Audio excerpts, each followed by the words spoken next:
Oke. Oke, baik teman-teman, selamat malam. Senang sekali ya malam hari ini kita bisa dipertemukan via Zoom untuk belajar bersama ya. Jadi kita mulai, saya izin untuk membuka kegiatan belajar mengajar kita.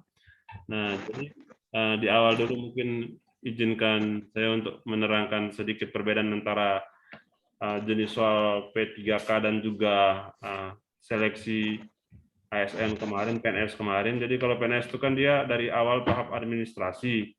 Jadi melengkapi berkas. Nah, itu teman-teman sudah melewati tahapan yang sama untuk seleksi P3K ini. Nah, yang berbeda nanti itu di seleksi CAT-nya, jadi tes berbasis komputernya itu. Kalau PNS kemarin itu kan dia ada kompetensi dasar dan kompetensi bidang. Nah, kemungkinan nanti P3K ini dia fokusnya itu langsung ke apa ya?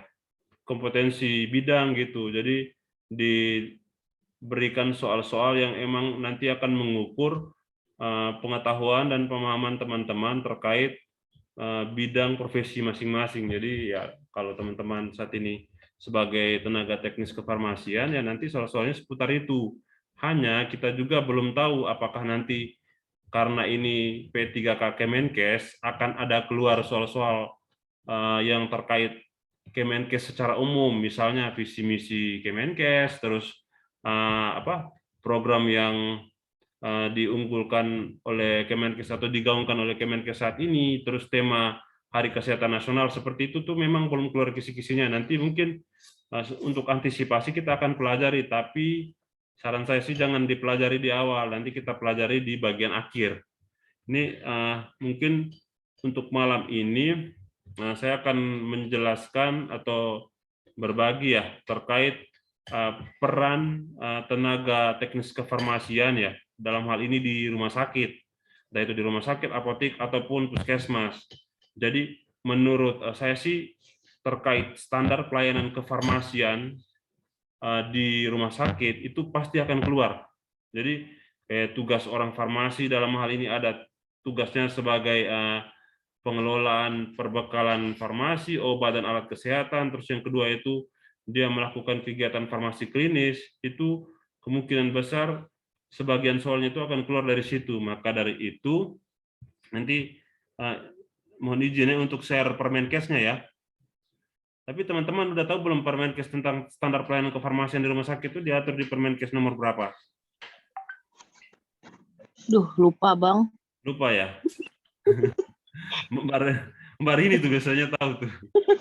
Belajar lupa gitu aja terus hidup gue. Iya, Ipana kejedot aja lupa dia.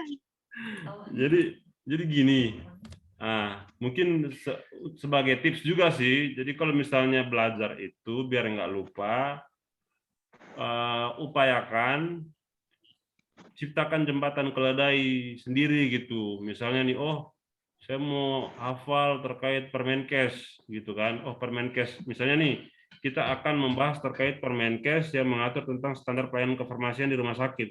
Ini saya izin buka ya teman-teman ya, izin share ya. Iya. Nah, ini udah kelihatan belum ya? Udah kelihatan? Sudah. Udah Bang. Udah ya. Ini Permenkes nomor berapa, Mbak Popi?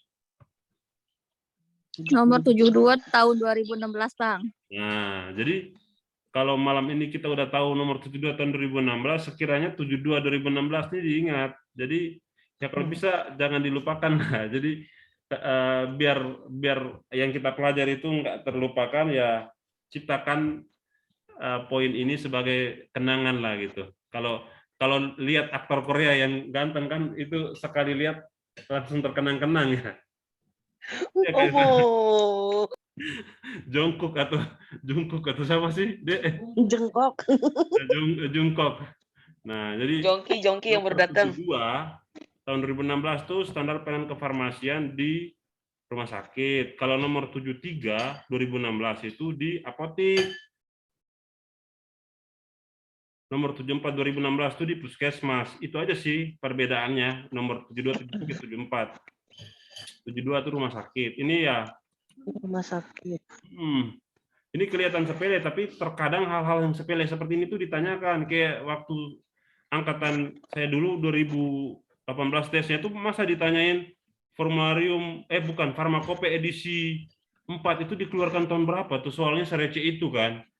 Jadi emang kita tidak boleh menganggap remeh hal yang sederhana kayak gini, juga tidak boleh menganggap terlalu berat hal yang emang materi yang memang nggak suka kita pelajari. Jadi ya belajarnya santai-santai aja, yang penting kita tahu. Jadi gini teman-teman, di Permenkes ini kan dia ngatur tentang standar pelayanan kefarmasian di rumah sakit.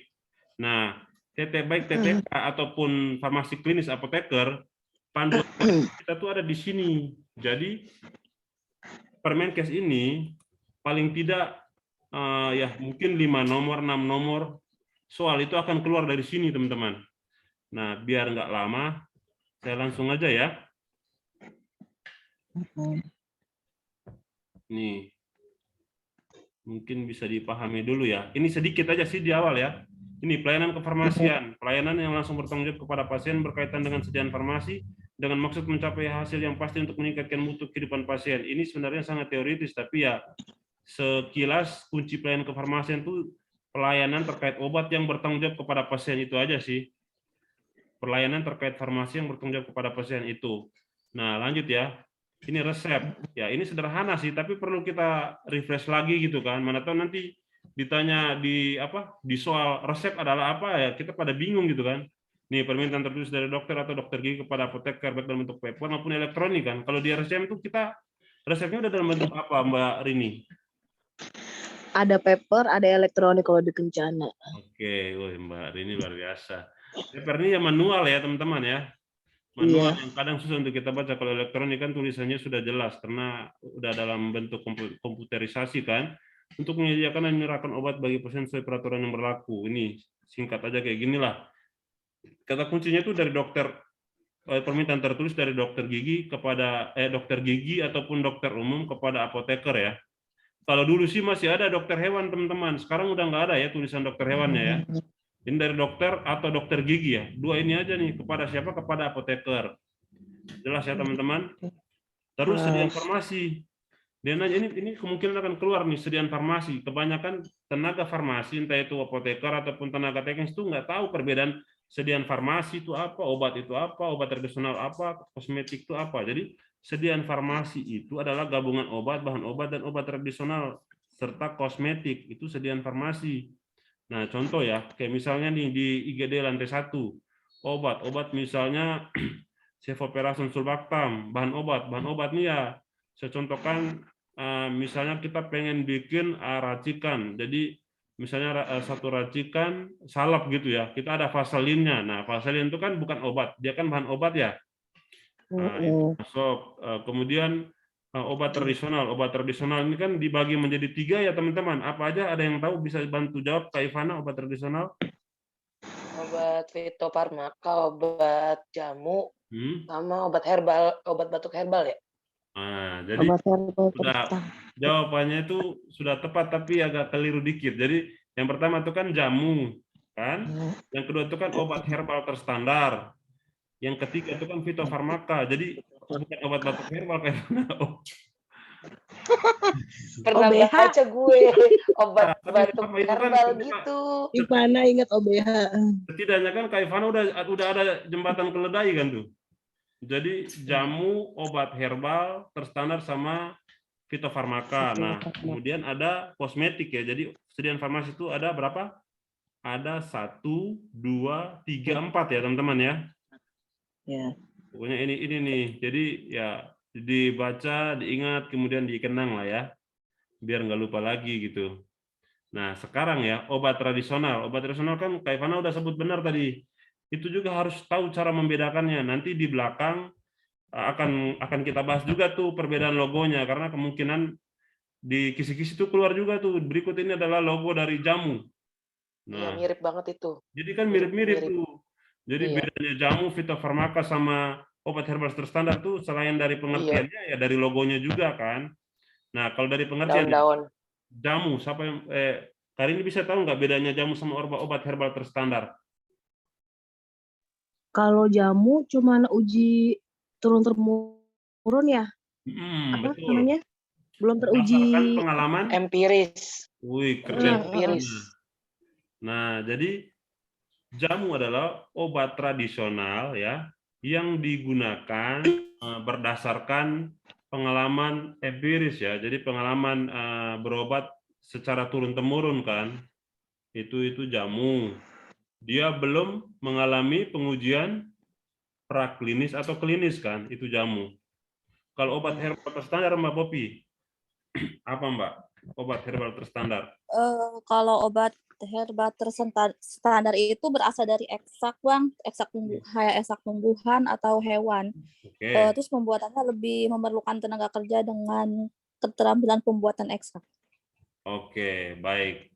Sudah tepat, tapi ada kata kunci yang belum tersebutkan tadi. Mungkin Kak Ivana bisa bantu. Obat herbal terstandar. Dengan kata Kak Popi, dia dari hewan atau tumbuhan.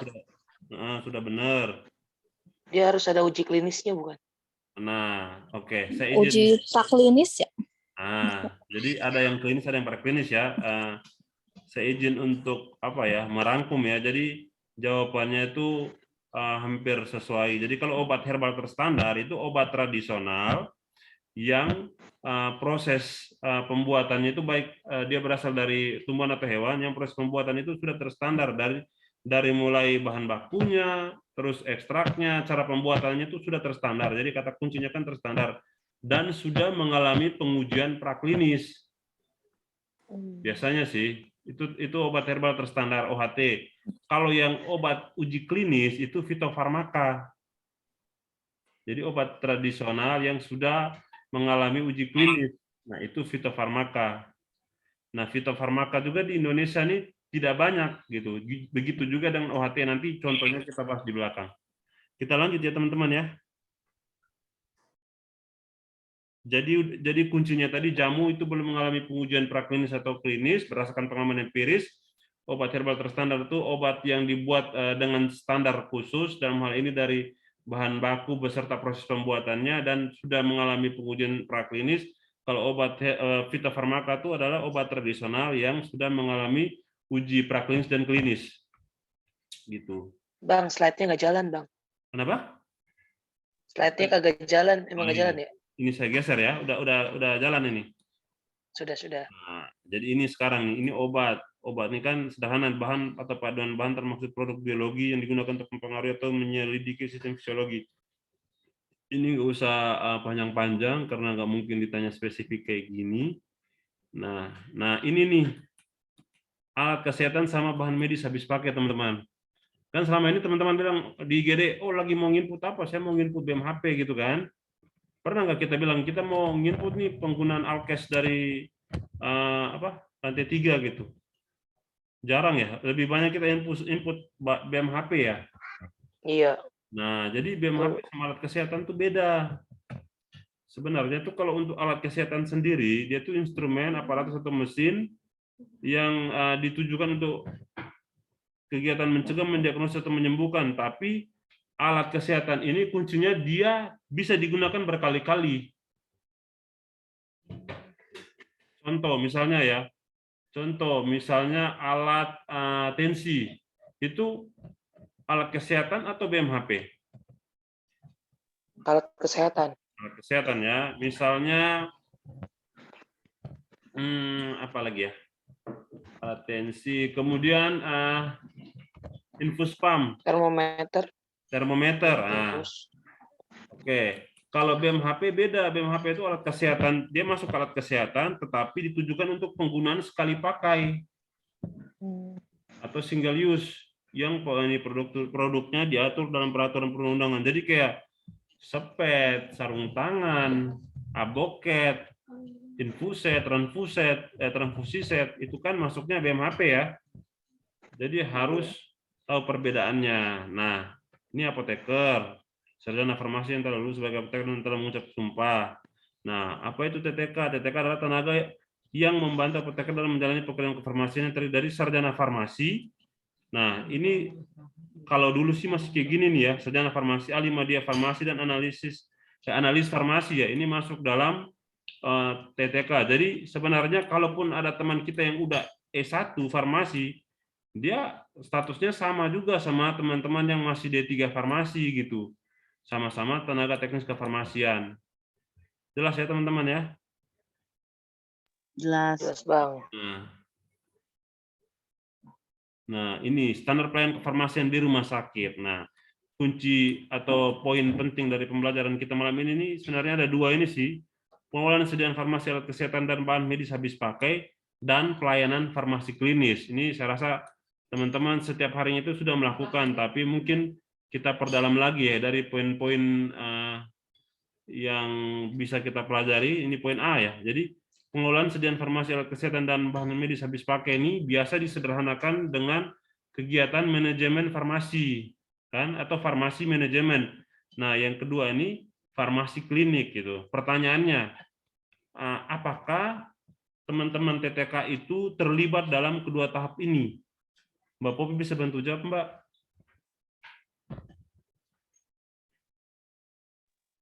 Ya, Bang. TTK tenaga teknis itu terlibat nggak, Pak, dalam kedua ini kegiatan ini? Iya, terlibat. Terlibat ya. Kalau kegiatan yang poin A ini, apakah semua tahapannya itu tenaga teknis kefarmasian terlibat atau hanya beberapa poin aja? Ya, jadi beberapa poin aja. Beberapa yang pertama aja kayaknya ya. Yang maksudnya yang awal-awal. Awal-awal. Oke. Nih ya, aku lanjut ya. Menjawab pertanyaan itu kita lanjut nih ke nomor 2 nih. Pengelolaan sediaan farmasi alat kesehatan dan bahan medis habis pakai itu meliputi. Ini kalau bisa urutan ini diingat ya teman-teman ya. Diingat gitu. Mana tahu ada pertanyaan yang keluar, dia tanyakan urutan yang di bawah ini merupakan urutan pengelolaan sediaan farmasi alat kesehatan dan BMHP yang tepat, kecuali gitu ya. Jadi kan teman-teman ingat aja kayak gini, biar gampangnya ya, biar gampangnya. Jadi tanpa dihafal pun teman-teman harusnya bisa ingat sih. Bayangkan aja ya, jadi di depo IGD itu kan obat kita belum ada gitu kan, obat kita belum ada. Terus obat dan BMHP ini ingin diadakan. Yang pertama yang harus kita lakukan dulu itu kita pilih dulu nih obat dan BMHP apa saja yang kita butuhkan sesuai dengan permintaan dari dokter ataupun perawat kan. Itu masuk dalam kegiatan pemilihan. Jadi kita pilih dulu. Nah, setelah kita pilih, baru dia dilakukan perencanaan. Perencanaan kebutuhan ini maksudnya apa? Kita mau pesan dari barang-barang yang sudah kita pilih itu kita mau pesan yang mereknya apa, jumlahnya berapa gitu kan. Seperti itu. Nah, terus yang ketiga, ini setelah kita udah pilih, terus kita udah buat perencanaan, ya udah kita lakukan pengadaan. Kalau di level rumah sakit, kan kita tuh kan sebenarnya karena rumah sakit kita itu besar, kita pelayanannya itu kan tidak sentral kan. Kita tuh desentralisasi, jadi ada beberapa depo-depo gitu kan. Nah, di situ setiap depo kan atau setiap satelit kan melakukan pengadaan ke gudang IAL karena kita lakukan pengadaan itu berdasarkan perencanaan kebutuhan kita tadi. Misalnya Mbak Ivana sering misalnya di hari Sabtu bikin defektaan gitu kan, itu sebenarnya masuk dalam tahapan pengadaan, Mbak. Sebenarnya sih masuknya tuh udah 3 tahap ini sih, tapi kalau ikut peraturannya atau pengertiannya Mbak Ivana, kegiatan yang Mbak Ivana lakukan tuh defekta itu masuk ke dalam tahapan pengadaan. Kemudian setelah diadakan kan pasti barang tersebut diambil dari gudang terus kita terima kan. Nah, itu udah di tahap penerimaan. Setelah itu penyimpanan kan. Ini main logika aja sih. Habis itu pendistribusian. Setelah didistribusikan ada dua nih hal yang bisa terjadi kalau misalnya obat tersebut ED, berarti kan obat tersebut bisa dimusnahkan. Atau misalnya ada sisa obat yang harus dibuang, misalnya tuh ada sisa narkotik, itu kan harus dibuang atau dimusnahkan gitu kan. Nah, yang kedua nih penarikan ini biasanya tuh produk-produk yang kayak kemarin sirup tuh kan ada masalah kan. Nah, itu bisa ditarik. Atau dulu pernah kita kejadian ranitidin ya Mbak ya? Iya betul, ranitidin tablet ya. Nah, itu kan ditarik. Nah, itu tuh. Jadi setelah didistribusikan itu, sebelum masuk ke pengendalian itu ada tahapan pemusnahan dan penarikan. Kemudian pengendalian, apa sih yang dilakukan di pengendalian? Nanti kita akan belajar lebih banyak di belakang. Ya harapan saya sih gini, biar teman-teman lebih percaya diri untuk ujian nanti minimal, ya kalau di Islam bilangnya hatam ya. Kalau kita sih ya minimal secara umum kita udah kuasai dulu nih tentang Permenkes ini. Jadi kita mau belajar yang lain pun yang penting dasar ini kita udah kuat, aman lah gitu. Ini pengendalian ini biasanya apa? Kita lakukan sampling stok, kita ngisi kartu stok, kita dokumentasikan apa yang kita kerjakan, itu masuk dalam pengendalian. Jadi kita mengendalikan stok yang ada. Nah, administrasi ini sebenarnya hampir mirip kayak pengendalian, tapi administrasi ini lebih kepada pencatatan dan pelaporan. Nah, jadi pertanyaan tadi, apakah tenaga farmasi hanya terlibat dalam satu tahap saja? Tenaga teknis? Tidak berarti. Tidak kan? Semuanya. Semuanya kan, Mbak? Betul. Jadi bisa dari tahap A sampai I ini 1, 2, 3, 4, 5, 6, 7, 8, 9 ya. Kalau kita poinkan ada 9. Ini tenaga TTK terlibat. Jelas ya? Oke. Jelas. Nah, saya lanjut ya, kayak biar cepat ya.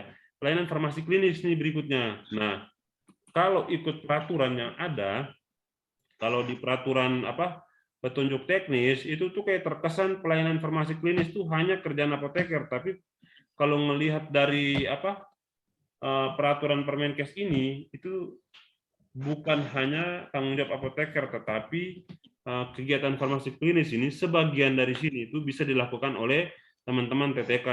Nah, saya batasi Kak ya. Ini kan ada 1, 2, 3, 4, 5, 6, 7, 8, 9, 10, 11, 12 ya. Nggak usah hafal 12 ini. Nggak usah dipelajari 12 ini gini. Kita cukup di poin A, pengkajian dan pelayanan resep, poin B, penelusuran riwayat penggunaan obat, poin C, rekonsiliasi obat.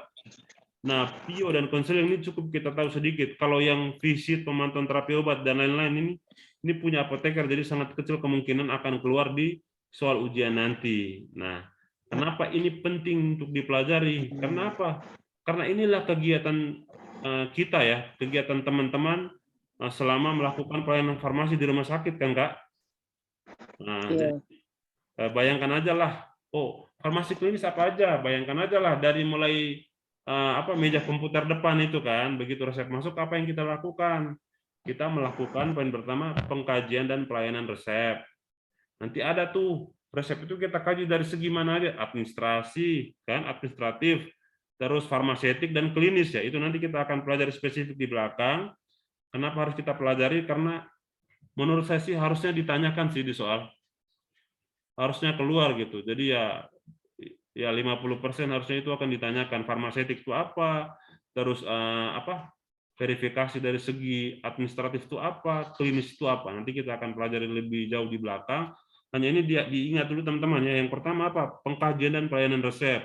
Setelah kita melakukan pengkajian, ini mau habis lagi. Halo Kak, bisa dengar suara saya Kak? Dengar Bang. Nanti kalau ini tiba-tiba terputus, nanti saya bikin link baru ya. Ya. Nah, ini tinggal 10 menit lagi, nggak apa-apa lah, masih cukup lah nih. Maaf ini pakainya gratisan. Terus yang kedua, penelusuran riwayat penggunaan obat. Nah, gini teman-teman, biar teman-teman itu gampang hafal, pada saat kita melakukan pengkajian, di IGD lah misalnya, pasien lantai 1, di zona merah atau zona kuning. Biasanya kalau kita mau dispen antibiotik, atau insulin, atau sirup, atau obat lainnya, untuk misalnya di pagi hari, kita kira-kira buka nggak order returnya? Buka. Nah, kita cek kan, apakah itu sudah diberikan sebelumnya atau belum kan? Iya. Nah, sesungguhnya kegiatan itu bisa kita anggap sebagai kegiatan penelusuran riwayat penggunaan obat kan? Jelas ya teman-teman ya?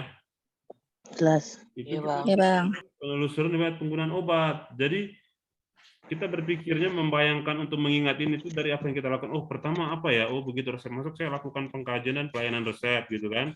Yang kedua, pada saat melakukan pengkajian itu saya melakukan penelusuran riwayat penggunaan obat. Nah, yang ketiga nih, rekonsiliasi obat. Nah, ini ingat aja kan, biasa lantai 2 telepon. Kak, apotekernya mana? Rekon dulu gitu kan. Jadi teman-teman, rekon itu jangan teman-teman bayangkan, oh itu tanda tangan apoteker gitu. Apa sih rekon? Oh itu rekon apoteker naik apa? Ambil statusnya terus tanda tangan di kolom rekonnya. Bukan ya teman-teman ya. Jadi kalau mau dibilang rekonsiliasi, kata kuncinya itu apoteker melakukan perbandingan. Dia membandingkan catatan di lembar rekonsiliasi ya, hasil diskusi dari dokter dengan pasien terkait riwayat penggunaan obat pasien tadi, ya, riwayat penggunaan obat pasien 1 bulan terakhir, dan kan ada penandaan dari dokter apakah obat itu dilanjutkan, ditunda atau di stop. Nah, nanti setelah membaca catatan dokter tersebut, baik apoteker ataupun tenaga teknis itu akan membandingkan dengan resep pertamanya, teman-teman. Resep pertamanya, contohnya ya, misalnya nih pasien A, dia dengan riwayat diabetes mellitus dan hipertensi. Dia menggunakan Novarapid itu 1 bulan terakhir dia ada dapat misalnya ya, di rawat jalan misalnya, sama obat hipertensinya amlodipin dan captopril gitu kan. Di lembar rekonnya itu dokternya klik obat lanjut, aturan pakai sama ya. Tapi setelah teman-teman cek di resep pertamanya, itu dokternya lupa meresepkan captopril misalnya, gitu kan? Nah ini kan masalah dong gitu. Ya itulah manfaat dari rekonsiliasi. Dengan melakukan rekonsiliasi, kita itu bisa mengetahui sekaligus men-trigger ya, apakah obat yang dokter niatkan untuk dilanjutkan terapinya pada saat pasien itu berobat di awal itu lanjut benar, udah diresepin atau belum gitu teman-teman. Cukup teman-teman pahami kayak gitu ya. Jadi kata kunci rekonsiliasi itu membandingkan catatan dokter dengan resep pertama gitu aja. Nah, rekon itu ada 3 teman-teman. Ada rekon admisi pada saat pasien itu masuk, rekon transfer pada saat pasien itu pindah, dan rekon pulang ya pada saat pasien itu pulang. Oke teman-teman, rekonsiliasi buat pasien yang akan pulang. Nah, untuk poin D dan E ini, teman-teman perlu tahu juga sih pelayanan informasi obat dan konseling ya. Kenapa perlu tahu? Karena sesungguhnya PIO dan konseling ini juga ada bedanya teman-teman ya. Takutnya nanti di ujian ditanyakan. Ada yang bisa bantu nggak? Ada yang bisa kasih contoh nggak PIO dan konseling bedanya apa? Kalau PIO itu kayak kita nyerahin obat pulang aja. Jadi cuman ini apa ranitidinnya untuk saya 2 kali sehari 1 tablet sebelum makan kayak gitu. Terus sudah makan.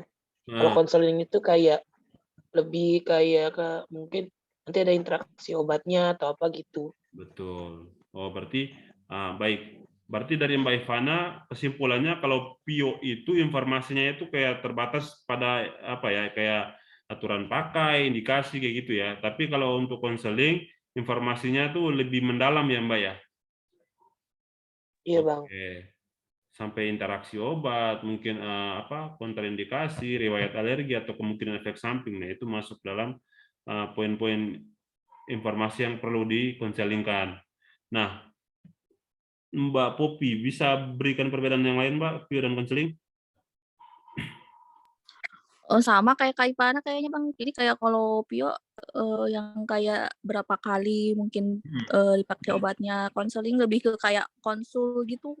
Oke, baik. Konsul mendalam lagi obatnya. Oke, jadi itu tepat ya.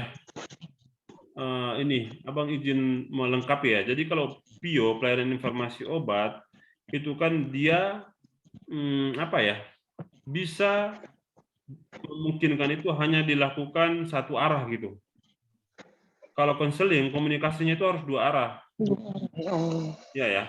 Jadi PIO itu pun harus kita ingat waktu kemarin kalau teman-teman ikut pelatihan pelayanan prima itu kan, PIO itu ada PIO aktif, ada PIO pasif. Jadi kalau PIO aktif itu kita sebagai pemberi informasi itu secara aktif menyampaikan informasi terkait obat. Contohnya misalnya nih, kemarin waktu Latsar, kayak teman-teman kita tuh ada yang bikin informasi terkait pemusnahan narkotik. Nah, itu kan sebenarnya informasi obat ya, tapi itu dilakukan secara aktif gitu kan. Nah, kalau PIO pasifnya seperti apa? Misalnya nih tiba-tiba Mbak Ivana ditelepon, Kak Ivana gitu kan, obat Cefoperazone sulbactam ada nggak? Ada, itu pio pasif karena Mbak Ivana kan sifatnya pasif tuh. Ada pertanyaan ke Mbak Ivana, baru Mbak Ivana jawab gitu ya. Nah, atau misalnya Kak Ivana stabilitas meropenem setelah dicampur berapa ya gitu. Itu pio pasif. Tapi misalnya nanti tiba-tiba Mbak Ivana, ya kita imani ya, misalnya Mbak Ivana udah lulus P3K nih, terus ditugasin, ini bikin project gitu kan, kayak proses mirip kayak latsar gitu. Mbak Ivana disuruh bikin poster gitu tentang obat. Nah, kegiatan yang Mbak Ivana lakukan itu pio apa Mbak? Aktif atau pasif? Pasif. Kalau Mbak Ivana yang dengan sadar membuat suatu informasi terkait obat itu aktif. Tapi kalau Mbak Ivana menerima pertanyaan dan menjawab itu pasif Mbak ya. Jadi beda. Jadi intinya gini, kalau konseling itu komunikasinya bisa dua arah. Kalau pio itu memungkinkan satu arah gitu. Jadi ya kita cuma bikin video, kita tunjukkan, udah kelar. Jadi kan itu cuma satu arah doang kan, tanpa perlu interaksi kan. Kalau konseling interaksi itu konseling. Dua, konseling itu membutuhkan ruangan khusus Mbak. Iya betul. Tempat dan ruangan khusus, dan harus ada pertemuan antara yang memberikan informasi dan yang menerima informasi. Kalau pio ya nggak perlu, via telepon pun bisa gitu kan, via WA pun bisa gitu. Itu pio. Kemudian yang ketiga, kalau konseling itu dia membutuhkan apa ya, referensi yang cukup gitu. Artinya dari segi apa ya, literatur misalnya nih, kayak misalnya Bang Yuda di IGD pengen melakukan konseling terkait insulin gitu kan, minimal ya Bang Yuda punya dulu kayak misalnya brosur atau apa ya, informasi terkait tahapan penggunaan insulin gitu, terus disertakan dengan nanti ditunjukkan kayak dummy obat insulinnya gitu, sama boneka insulinnya, boneka daminya gitu kan. Jadi kalau untuk konseling sih emang membutuhkan persiapannya matang. Kalau pio itu kan asal sudah ada minimal 3 referensi, itu udah bisa tuh terjawab pertanyaannya. Dan kalau di pio itu informasi yang ditanyakan itu tidak mendalam. Jadi yang kayak tadi Kak Ivana bilang, dia pertanyaan umum terkait obat lah. Tapi kalau di konseling itu kan bisa bertanya terkait interaksi, cara penggunaan obat khusus gitu kan, efek samping obatnya seperti apa. Nah, itu masuk di konseling. Nanti di belakang kita bahas lebih jauh. Aku lanjut ya, teman-teman ya. Ini kayaknya udah mau habis nih. Aku stop share dulu ya, biar kita bikin link baru ya. Setengah jam lagi bisa kan ya? Bisa. Mari kita selesaikan ini dulu biar nanti besok bisa pelajari yang lain. Stop share. Aku end dulu ya. Oke.